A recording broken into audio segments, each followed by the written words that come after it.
Struggling with debits and credits? You're not alone. But don't worry, I have the ultimate solution.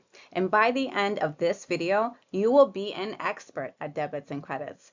And I will share a special tool to ensure success every single time. Hello everyone, my name is Sansare. I'm the owner of Online Accounting Tutor, also known as OAT. I help students to master accounting, and today I will help you to master debits and credits. What are debits and credits? Let's leave it to our friend Drizzy Drake to answer the question. Accountants be like, right, left? Nah. Accountants be like, credit, debit. Okay, if you ever forget, just remember Drake's face while you are taking your accounting exam. Credit is the right side of the T account, and debit is the left side of the T account. A T account is a tool we use to keep score. Money is coming into the company and money is going out of the company. And the T account is an easy tool that allows us to keep track of that revolving door, in and out, in and out. To further understand, let's go back to the fundamental accounting equation. Assets equals liabilities plus equity. If it helps, think of each variable as a house and each T account as a room inside of that house. For example, in the house of assets, we have rooms for cash, accounts receivable, and inventory. Money or assets are going in and out of these doors.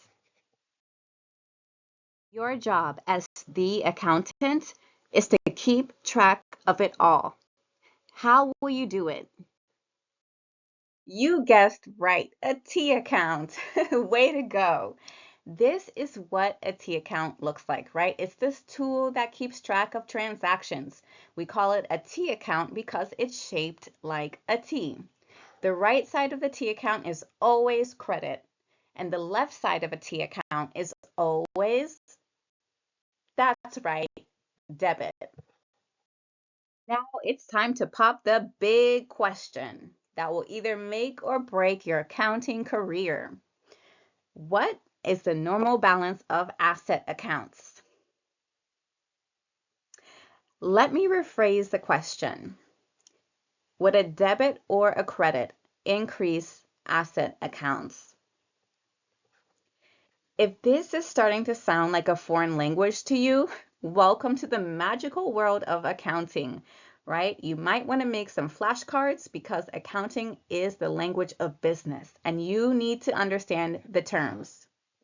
But don't worry, if this does not make sense right now, just keep watching and it will all make sense. I promise you. Oh my goodness, folks, she said debit. Congratulations, you will live happily ever after and you will be able to solve every debit and credit question for sure. The normal balance of any asset account is debit. This means to increase any asset account like cash, accounts receivable, and inventory, you will debit the T account. In simple terms, you'll put that positive number on the left side. If debits increase asset accounts, then we know that credits will decrease asset accounts. It does the opposite because it's on the opposite side of the T account. Now let's apply what we learned to a real problem. Company ABC buys $100 worth of supplies using cash. What are the two asset accounts in this question? Can you identify them? If you guessed cash and supplies, you got it right. Now, the second step is to look at each account to understand if assets are going out the door of the company, are they decreasing, or are they coming into the company? Are they increasing? A great way to approach accounting problems is to put yourself into the problem, kind of like Google Maps, where you can drop a peg man. Come on, let's go. Think of it this way. You work for ABC Company, and you go to the store to buy the office supplies, right? Maybe you're at Staples and you're getting some printing paper, ink, post-it notes, and of course, rainbow Sharpies, right? And so you go to the store cashier and you give them the $100 cash, right? In this case, the cash is leaving ABC's wallet. Okay, money is going out the door of the company and thus decreasing overall balance of total cash. In exchange, Staples gives you office supplies. You take the supplies back to your company, and your supplies are going in the door of your company, right? They're inside that supply cabinet. And so your total balance of supplies has increased. To summarize, cash is decreasing by $100 and supplies are increasing by $100. We know, right, that for any asset account, debit increases its balance, right? That is the key to the kingdom, right? And so credit must decrease its balance. It does the opposite because it's on the opposite side of the T account. Great job. Let's go ahead and apply our numbers to the T account. Excellent job. Give yourself a hug or a pat on the back because if you can do this problem, you can ace them all. And if you think this is too basic and I sound crazy, just keep watching.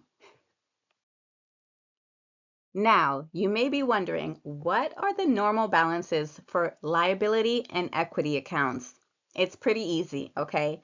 Remember I said that assets are the key to the kingdom. If you can remember that debits increase assets, then you have mastered it all, my friend.